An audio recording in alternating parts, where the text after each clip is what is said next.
England from Malta, who is laureate honoris causa in architecture from University of Architecture, Civil Engineering and Geodesy. And from this afternoon, he will be also Doctor honoris causa in architecture from BCU Ruben Caravel in Sofia. The architecture of Richard England occupies a particular niche in broader history of Mediterranean modernism. His work blends traditional Maltese typologies with the memories of centuries of architecture from vernacular throughout the classical and into the strange, dreamlike, painterly and literary works of the Scirocco and Calvino. England's influences ranges throughout music, art and literature. All the arts feed into a body of work which embraces drawing, sculpture and poetry as well as architecture and design. Ladies and gentlemen, architecture Richard England from Malta.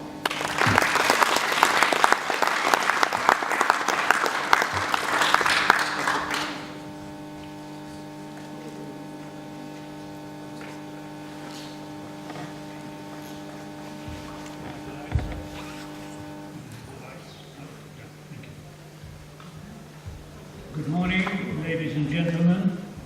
It is a great pleasure for me to be back again on this stage, and I look up at that notice over there and I see that it is 30 years. 30 years is a long time. I was here for the first meeting and I think I attended every occasion of the International Academy of Architecture, having missed only one because of a medical operation. Now 30 years implies that in a way I belong to an age when apples and blackberries were fruits and a mouse was a little rodent with a grey tail. So time passes and in the meantime the world is no longer the world of optimism which I had as a child when I grew up in the 60s. In the 60s, the future seemed to be extremely positive. Now we seem to have a slightly more darkened possibility of what the future holds for us. Now I think it might be necessary to start off with a few definitions. Definitions of architects. I have defined an architect as a self-made man who worships his creator. And I'm afraid, somehow or other, over these years, the public at large have seemed to have lost their love for architects. I remember a very famous book by Tom Wolfe, From Bauhaus to Our House, and that was translated, the Italian version, as Maledetti Architetti. There's another Italian book which was by a guy called Clementi, and that says gli architetti dovrebbe ammazzarli da giovani. So all in all, we're not a greatly loved profession, but it is our duty to try and reinstall to the world, which has become dry and has also become a globalized, similar atmosphere all over, to try and bring back what the architects of the past had. You know, Einstein said, the ancients knew something which somehow we seem to have forgotten. Those were the days, the people who built the pyramids, the people who built the great temples of Egypt, somebody like the architect Senenmut, the people who built the Neolithic temples of my own land, somehow or other seem to be magicians, shamans, and myth-makers. It is necessary today for the architect to find, once again, that role, to fill up and to give what we need to enhance the human spirit and also give life to our soul. I shall start off by showing some of my works, because I have always believed that at the end of it all, it was the great Argentinian poet and author, Luis Borges, who said, "My business is to weave dreams." Borges has also another great saying, which I firmly believe in. He says he was blind and he traveled, and somebody once asked him, "But why do you travel if you cannot see?" The answer, I think, applies very much to the architectural world. It is more important to feel a place than to see it. So my attempt has always been to create an architecture of once upon a time, an attempt to sort of lyricize the spaces of everyday life. I won't particularly mention what each project is, but the idea has always been to create quiescent dreams in borrowed time. And this, in a way, is a search, a personal search, to create what I would like to term personal Arcadias, instead of what dominates today, which is, of course, monetary utopias. So, I mentioned before the architects of the past. So, in a way, I believe that although we have so much to learn, I think there is also a tremendous amount which we must not forget and remember. Since architects today seem to be mostly involved in money-making speculation, what was once a road to enchantment has now become a route to speculation. I'm also very interested in what one would call the absent presences, because the void, like the silence in a poet or the silence in music, one of my favorite American beat poets, Bob Kaufman, had said, "It is the silent beat which makes the drum beat." And it is again the void in architecture which is so important. Again, is light and shadow. So, in a way, I've always searched for an architecture which evokes the literary tales of these great authors like Calvino, Tolkien, Ockery, Borges himself again, and C.S. Lewis. So they are dream worlds which somehow recall, perhaps, this is a little garden, I have to make a reference, this is a little garden which is called the Garden of Apollo. And the idea is, again, to try and draw inspiration from not only the literary tales, but also the great pictorial work of the great master, which I admire so much, the Greek-Italian painter Giorgio de Chirico, and his great, wonderful piazzas. You know, if architects can create a threshold between reality and dream, then I think that is essentially our job. For our job is to make the ordinary absolutely extraordinary. Now, again, can we turn architecture into, as Schiller once called it, frozen music? I prefer the word liquid silence. And in a way, it is, you know, back to one of my favorite books. And this is one of the things, I regret that I don't see many students, but I would have loved to tell the students that you need to read. You need to read these lovely books. One of the greatest books, it's a fairy tale, Antoine de Saint-Exupéry's Little Prince. And the prince receives a present from the fox as he's departing, and he says, "It is only with the heart that one can see correctly. That which is essential is invisible to the eyes. And, you know, we have to sense architecture.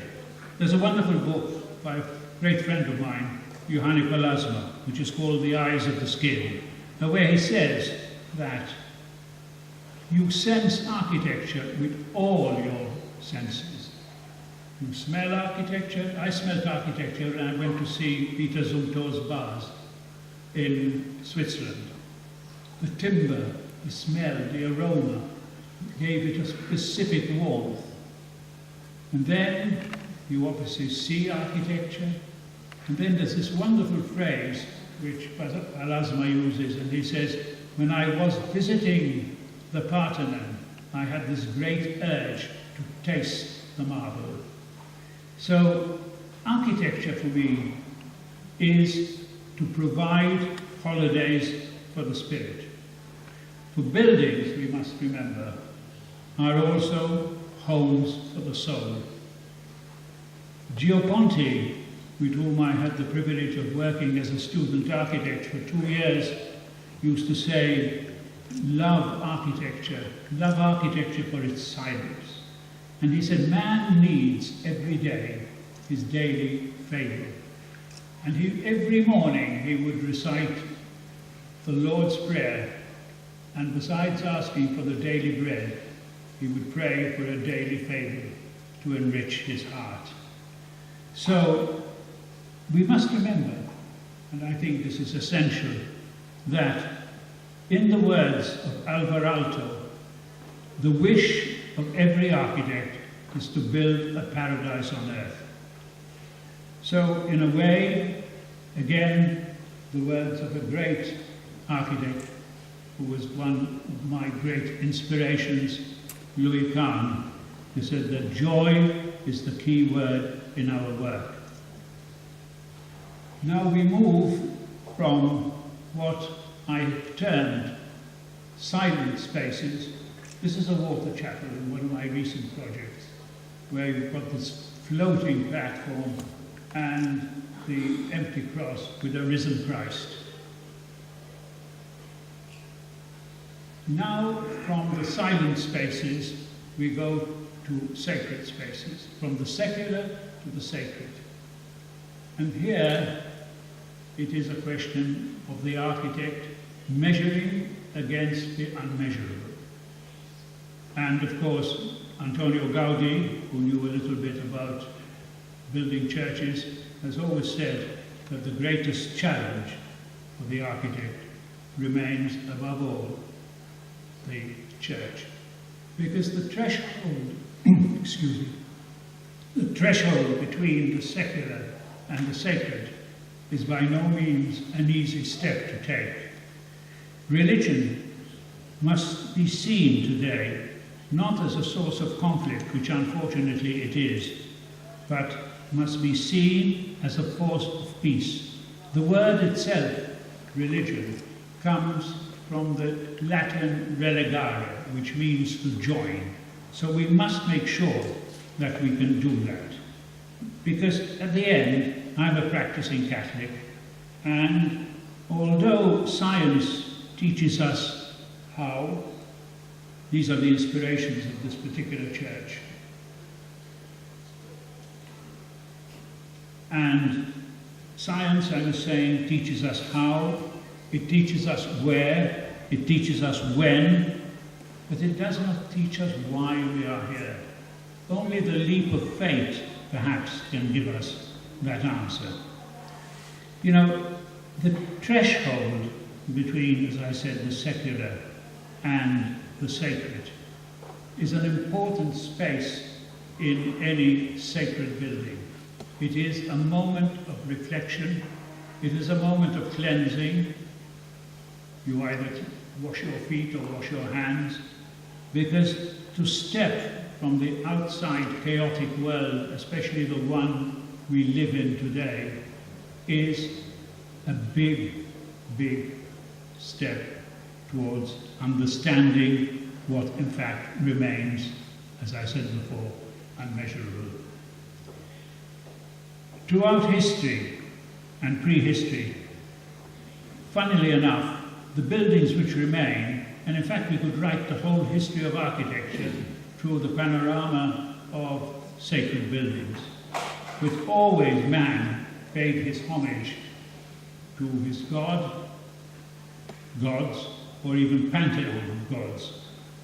And most of the architecture is not dedicated for man as a living creature, but either to those gods or to the afterlife.